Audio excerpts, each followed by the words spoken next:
আসসালামু আলাইকুম, আশা করি আপনারা সব অনেক ভালো আছেন। দেশের মার্কেটে ভিভো নিয়ে আসলো তাদের ওয়াই সিরিজের নতুন আরেকটা ফোন, ভিভো Y22s এই মোবাইলটি।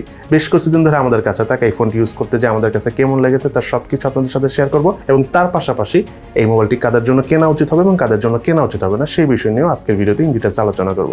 সো চলুন তাহলে দেরি না করে শুরু করা যাক।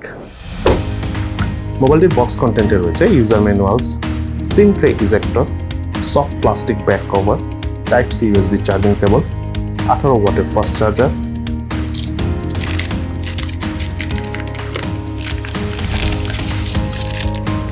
এবং ভিভো Y22s মোবাইলটি।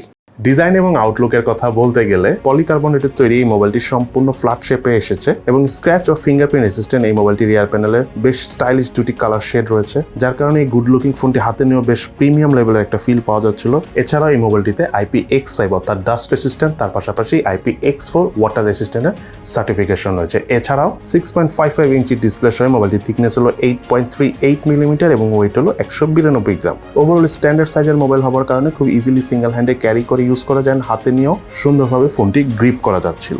বাংলাদেশ মার্কেটে এই দুটো কালার ভেরিয়েন্ট এসেছে, তার মধ্যে এই কালার ভেরিয়েন্টের নাম হলো সামার সায়ান এবং এই কালার ভেরিয়েন্টের নাম হলো স্টারলিট ব্লু। বাটন এবং পোর্টসের কথা বলতে গেলে রাইট সাইডে রয়েছে ভলিউম রকার এবং পাওয়ার বাটন, এবং এই পাওয়ার বাটনটি সাইড মাউন্টেড ফিঙ্গারপ্রিন্ট স্ক্যানার হিসেবে কাজ করে। মোবাইলটির লেফট সাইডে কিছু নেই, মোবাইলটির উপর অংশে রয়েছে সিম কার্ড ট্রে, যাতে দুটি সিম কার্ড ইউজ করার পাশাপাশি রয়েছে এক্সটার্নাল মেমোরি কার্ড ইউজ করার সুবিধা। মোবাইলটির নিচের অংশে রয়েছে main speaker, primary mic, USB type C charging port এবং 3.5mm হেডফোন জ্যাকের পোর্ট। এই মোবাইলটির ফিঙ্গারপ্রিন্ট স্ক্যানের কথা বলতে গেলে ফিঙ্গারপ্রিন্ট স্ক্যানের পজিশন আমার কাছে একদম ঠিকঠাকই মনে হচ্ছে। তার পাশাপাশি ফিঙ্গার টাচ করার সাথে সাথে মোবাইলটি আনলক করে ফেলছিল, সেই সাথে মোবাইলে থাকা ফেস আনলক সিস্টেমও যথেষ্ট ফাস্ট এবং স্মুথলি কাজ করে। তার পাশাপাশি মোবাইলটিতে ইম্পর্টেন্ট প্রায় সব ধরনের সেন্সরসও রয়েছে। এই মোবাইলের স্পিকার পারফরমেন্সের কথা বলতে গেলে সাউন্ডের বেস এবং লাউডনেস আমাদের কাছে ওভারঅল ঠিকঠাকই লেগেছে। ইভেন সেই সাথে মোবাইলটি আমরা মোটামুটি 100% ভলিউম দিয়ে যখন গান টান শুনেছি বা সাউন্ড শুনেছি, খুব একটা ডিস্টরশনের দেখা পাইনি। ওভারঅল প্রাইস বিবেচনায় এই ফোনটার স্পিকার ঠিকঠাকই আছে। অপারেটিং সিস্টেম হিসেবে মোবাইলটিতে রয়েছে অ্যান্ড্রয়েড 12 ভার্সন এবং ইউআই হিসেবে রয়েছে OneTouchOS 12। সেই সাথে মোবাইলটিতে আপ টু 2GB ভার্চুয়াল র্যামও রয়েছে। মাল্টিটাস্কিং এর পারফরমেন্স ওভারঅল বেশ স্মুথ ছিল। র্যাম হ্যান্ডেলিং ঠিকঠাক হওয়ার কারণে আমরা বেশ রাফ অ্যান্ড টাফ ইউজ করে অনেক কমফোর্ট ফিল পেয়েছি, কোনো প্রকার ল্যাগিং এর দেখা পাইনি। তার পাশাপাশি অনেকগুলো অ্যাপও আমরা ব্যাকগ্রাউন্ডে রান করে খুব ইজিলি সলভ করে ইউজ করতে পেরেছি। এই মোবাইলটিতে রয়েছিল 6.55 ইঞ্চি সাইজের IPS LCD প্যানেলের ডিসপ্লে, যার রেজুলেশন হলো 1600x720 pixel. Display pixel density হলো 270 ppi। আউটডোরে সানলাইট কন্ডিশনে আমরা ওভারঅল বেশ কমফোর্টেবল ভাবে ফোনটি ইউজ করতে পেরেছি। ইভেন ডিরেক্ট সানলাইটের নিচে আমরা বেশ কমফোর্টেবল ভাবে ফোনটি ইউজ করতে পেরেছি, এবং তার পাশাপাশি ডে লাইটে মোবাইলটি ক্যামেরা ইউজ করতে যে কোনো প্রকার লো ব্রাইটনেস জনিত প্রবলেম ফেস করিনি। ডিসপ্লে দুই পাশে ভেজেল এরিয়াটা ঠিকঠাক হলো। চিন এরিয়াটা আমার কাছে প্রাইস বিবেচনায় কিছুটা মোটা মনে হয়েছে। সেই সাথে ডিসপ্লে ঠিক উপরে সেন্টারে রয়েছে ওয়াটার ড্রপ সেলফি ক্যামেরা, এবং এছাড়াও মোবাইলটিতে রয়েছিল ওয়াইড ওয়াইন L1 সাপোর্ট। এই মোবাইলটির রিয়ার প্যানেলে রয়েছিল ডুয়েল ক্যামেরা সেটআপ, যার মেইন ক্যামেরাটি হলো 1.8 অ্যাপারচারের 50 মেগাপিক্সেলের ক্যামেরা। দেন আরেকটি ক্যামেরা হলো 2 মেগাপিক্সেলের 2.4 অ্যাপারচারের macro sensor camera. Main camera দিয়ে ছবি তোলার সময় অবজেক্ট খুব ইজিলি ফোকাস করা যাচ্ছিল এবং খুব সুন্দর কালার প্রডিউস করছিল। সেই সাথে ছবির ডিটেলসও ওভারঅল বেশ ভালোভাবে ধরে রাখতে পারছিল। তার পাশাপাশি জুম করে ছবি তুলো ইমেজ ডিটেলস আমরা বেশ ভালোই পেয়েছি। তবে লো লাইট কন্ডিশনে ছবির পারফরমেন্স ওভারঅল মোটামুটিই ছিল। সেই সাথে মোবাইলে থাকে রেডিমেড পোর্ট্রেট মোডে ছবি তুলে আমরা বেশ ভালো পারফরমেন্স পেয়েছি। ডাইনামিক রেঞ্জও যথেষ্ট ভালো ছিল। তার পাশাপাশি এজ ডিটেকশনও বেশ নাইসলি ধরতে পারছিল। সেই সাথে মোবাইলে থাকে ডেডিকেটেড ম্যাক্রো ক্যামেরা দিয়ে ছবি তুলে আমাদের কাছে ওভারঅল 2 মেগাপিক্সেলের ক্যামেরা হিসাবে ঠিকঠাকই লেগেছে। সেই সাথে মোবাইলটিতে হাইস্ট 1080p 30 ফ্রেম পার সেকেন্ডে ভিডিও শুট করা যায়, তবে 720p 60 ফ্রেম পার সেকেন্ডে ভিডিও শুট করার সুবিধা রয়েছে। ভিডিও শুট করে ভিডিওর পারফরমেন্স ওভারঅল আমাদের কাছে খুব বেশি যে ভালো লেগেছে আমি সেটা বলবো না, কারণ কোনো প্রকার জাইরো ইএস না থাকার কারণে ভিডিও থেকে আমরা বেশ ভালো পরিমাণে শেকি ফিল পেয়েছি। সেই সাথে মোবাইলটিতে আরও রয়েছে স্লো মোশনে ভিডিও শুট করার পাশাপাশি টাইম ল্যাপসে ভিডিও শুট করার সুবিধা। এই মোবাইলটিতে রয়েছিল 8 মেগাপিক্সেলের 2.4 অ্যাপারচারের সেলফি ক্যামেরা।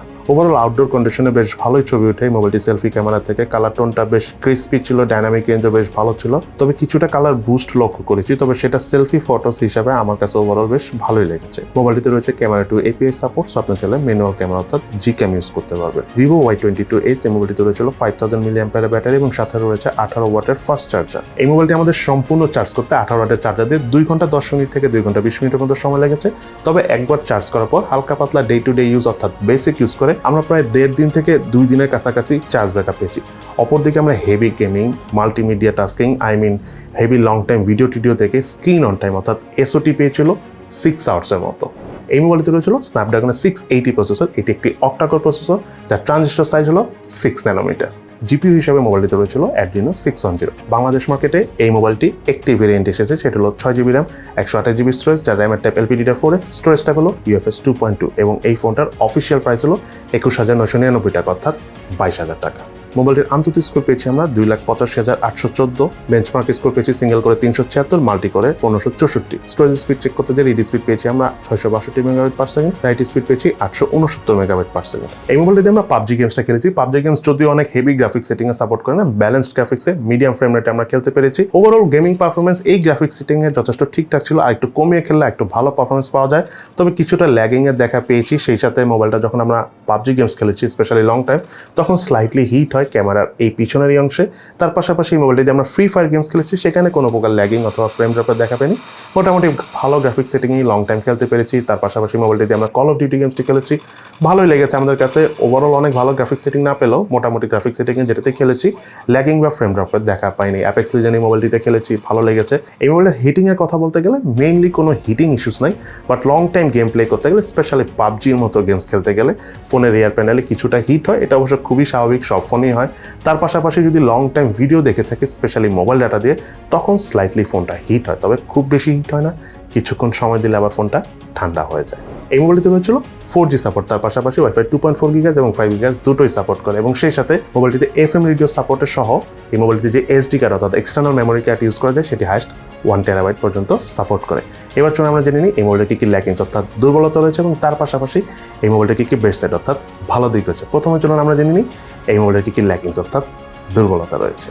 এই মোবাইলটার নাম্বার 1 ল্যাকিংস হলো HD+ রেজলিউশনের ডিসপ্লে এবং তার পাশাপাশি IPS LCD প্যানেল। 22,000 টাকা হিসাবে অ্যামোলেড প্যানেলের ডিসপ্লে এবং সেই সাথে ফুল HD+ রেজলিউশনের ডিসপ্লে হলে সব দিক থেকে ভালো হতো, এবং আমরা ডিসপ্লে থেকে কিন্তু আরেকটু ভালো লেভেলের কালার টোন সহ প্রিমিয়াম ফিল পেতাম। দেন যে কথাটা না বললি না, সেটা হলো ডিসপ্লেতে যে সেলফি ক্যামেরাটা রয়েছে সেটা হলো ওয়াটার ড্রপ ক্যামেরা। এটা আই থিঙ্ক পাঞ্চল ক্যামেরা হওয়া উচিত ছিল, এবং সেই সাথে মোবাইলটিতে কিন্তু নয়েজ ক্যান্সেলেশন মাইক নেই। একটা নয়েজ ক্যান্সেলেশন মাইক থাকলে পারফরমেন্স আরো ভালো হয়। দেন যে কথাটা না বললেই নয়, ওভারঅল এই ফোনটাতে যে প্রসেসরটা ইউজ করেছে স্ন্যাপড্রাগনের 680 প্রসেসর, এটা গেমিং এর জন্য খুব একটা স্ট্রং প্রসেসর না, তবে এটা ট্রু যে আপনার ডে টু ডে ইউজের জন্য লং টাইম চার্জ ব্যাকআপের জন্য আবার এই প্রসেসরটা খুবই ভালো। এবং সর্বশেষ যদি আমি ফোনটার প্রাইসের কথা বলি, এটা ট্রু যে রাইট নাও ডলারের অবস্থা খুবই আনস্টেবল, তবে সব দিক বিবেচনায় ফুল HD+ রেজলিউশন যেহেতু না ফোনটা, তার পাশাপাশি IPS LCD panel display, I think ফোনটার প্রাইস আরেকটু কম হলে ওভারঅল আরো ভালো হতো।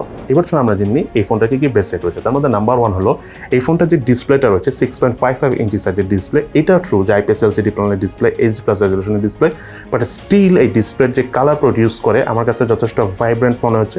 লং টাইম ভিডিও দেখেও ভালো লাগেছে। তার পাশাপাশি ফোনটাতে যে প্রসেসরটা রয়েছে, আমি একটু আগে বলেছি যে চার্জ ব্যাকআপ খুব ভালো পাওয়া যায়। আমরা দেখা গেছে যে নর্মাল বেসিক ইউজ করে প্রায় 2 দিনের মতো চার্জ ব্যাকআপ পেয়েছি। So overall charge backup long time ফোনে যারা কথা বলেন তাদের জন্য কিন্তু এই ফোনটা খুবই ভালো একটা চয়েস। তার পাশাপাশি আমরা কিন্তু মাল্টিটাস্কিং করে কোনো ল্যাগিং বা ফ্রেম ড্রপের দেখা পাইনি, যেটা অনেক বড় একটা বিষয়। আর নর্মালি ভিভোর ফোনে আসলে মাল্টিটাস্কিং নিয়ে কখনোই ল্যাগিং ট্যাগিং এর ইস্যুস থাকে না, আই মিন এই বাজেট রেঞ্জে যে ফোনগুলো রয়েছে 20-22,000 টাকা রেঞ্জে। দেন যে কথাটা না বললে নয়, এই ফোনটার গেমিং পারফরমেন্সের কথা আমি একটু আগে বলেছি। ওভারঅল আমি বলবো না যে অনেক ইমপ্রেসিভ, বাট যেটা না বললেই নয়, যতটুকু খেলা যায়, যেমন ফ্রি ফায়ার গেমসের কথা যদি আমি বলি, কল অফ ডিউটির কথা বলি, বা F9 বা পেস যদি আপনারা খেলে থাকেন, তাদের কাছে এই ফোনের গেমিং পারফরমেন্স ওভারঅল ঠিকঠাকই লাগবে। সেই সাথে মোবাইলের স্পিকার সিঙ্গেল স্পিকার হলো, সাউন্ডের পারফরমেন্স আমাদের কাছে ভালোই লেগেছে। আর ক্যামেরা পারফরমেন্সের কথা বলতে গেলে আপনারা যদি ওভারঅল ডে লাইট কন্ডিশনে বা প্রপার লাইট কন্ডিশনে ছবি তোলেন তাহলে বেশ ভালোই ছবি পাবেন। লো লাইটে মোটামুটি হলো, ওভারঅল আবার সেলফি ক্যামেরার পারফরমেন্স আমাদের কাছে ঠিকঠাকই লেগেছে এবং ভালোই লেগেছে। অনেকের কাছে এটা সেলফি ক্যামেরা বেশ ভালোই লাগে। সেই সাথে মোবাইলটিতে অ্যান্ড্রয়েড 12 ভার্সনের পাশাপাশি যে ইউআইটা রয়েছে Vivo Y22s 12 এবং 2GB ভার্চুয়াল র্যাম থাকার কারণে বেশ স্মুথ একটা ফিল পেয়েছি। আমরা দেখা গেল যে মোবাইলটা দিয়ে যখন আমরা ডিসপ্লে থেকে কোনো ইস্যুস পাইনি। আর আমি একটু আগে বলেছি যে মাল্টিটাস্কিং পারফরমেন্স বেশ স্মুথ ছিল।